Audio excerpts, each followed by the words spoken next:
The Toronto Argonauts are 6.5-point home favorites when they host the Ottawa Redblacks in the East semifinal on Saturday afternoon.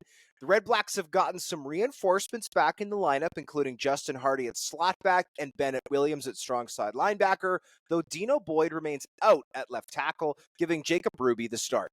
The Argonauts, meanwhile, could be without star receiver Damonte Coxie as he's a game-time decision, while Ryan Hunter has moved back to left tackle and Robbie Smith has re-entered the lineup at defensive end. These two teams met twice during the regular season, splitting the matchups one apiece. Ottawa won 42-27 in the first meeting as Chad Kelly threw 4 interceptions at BMO Field, while Toronto won at TD Place Stadium despite allowing 25 points in the fourth quarter. This matchup will be the first playoff game between Ottawa and Toronto since 1990. JC, which team do you see advancing to next week's East Final in Montreal?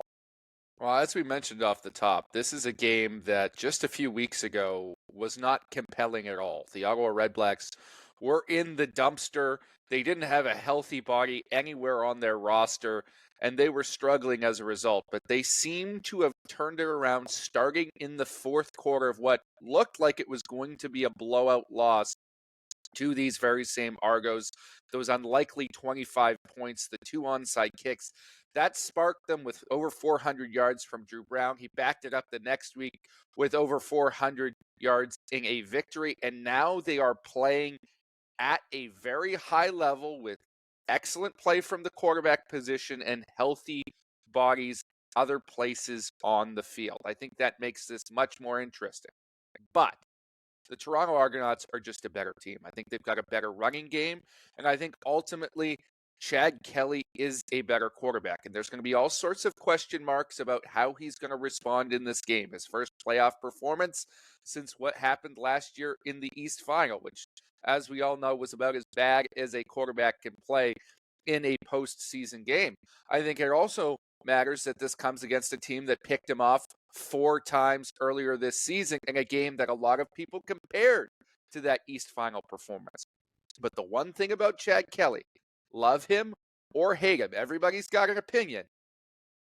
Every time since coming back from suspension that he has faced a serious question or there have been doubts about how he's going to respond emotionally to something, he has answered that positively with one of his stronger performances. He has looked more poised this year than I think he even has in the past, and I think this continues in this playoff game. I've got the Argos winning this one. Although the 6.5-point spread scares me a little bit, I think this Redblacks team is better than that at this point.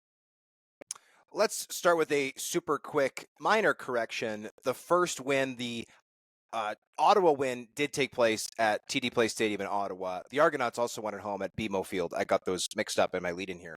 But getting to the game, here's your reasons for optimism if you're Ottawa.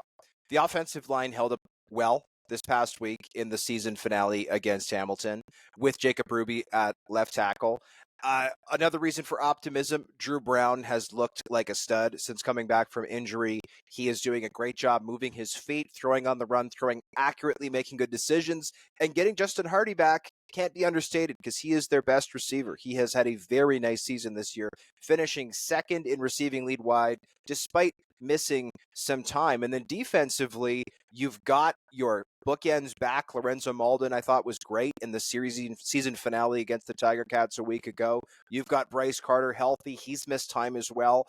And then Bennett Williams, I think, though he's still not a Darius Pickett, nobody is at strong side linebacker, I think has come on well. You're getting some takeaways, some turnovers. Damon Webb, I thought, was an absolutely fantastic player this season, very deserving of his East Division All-CFL selection. Those are all the pluses. The negatives, however, for me, they can't run the ball, right? And I don't think that Braylon Addison, a career receiver who is actually a high school quarterback, believe it or not, he's now done the trifecta, moving all the way around different parts of the offense, is the guy to sling the rock for you at this point of the year from the backfield. If you're one-dimensional, that is a problem because the Toronto Argonauts front defensively is the best in the CFL, in my opinion. Robbie Smith coming back for them, I think, is big.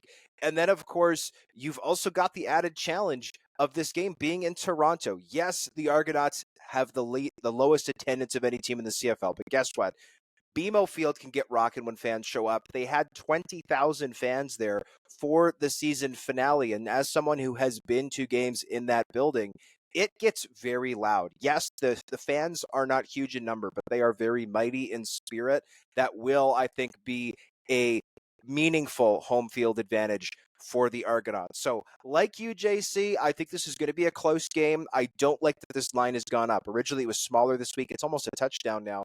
I like the Red Blacks to cover, but I do see the Toronto Argonauts advancing to the East Final against Montreal. I think they are more battle-tested. I think they are more veteran-laden. I think they've got the better offensive line at this point. I think they've got the better defensive front at this point. DeMonte Coxey being out scares me a little bit, but that's kind of been the secret of this Toronto Argonauts offense all season long, whether it's Mackay Polk, whether it's Dave Unger III, right? They have found ways to spread the ball around. There is no kind of featured guy. I mean, Dejon Brissett just went off for a huge game recently. So I think that that will be successful for them. And then you can't overlook Kadeem Carey. Kadeem Carey, I feel like, has been on a pitch count all year. Come playoff time, there's no more reason to keep him on a pitch count. If he's running the ball well early, you keep feeding him. And there's a reason why he was the all-star pick out of the East Division. He is sensational. So I like the Argos to take this one.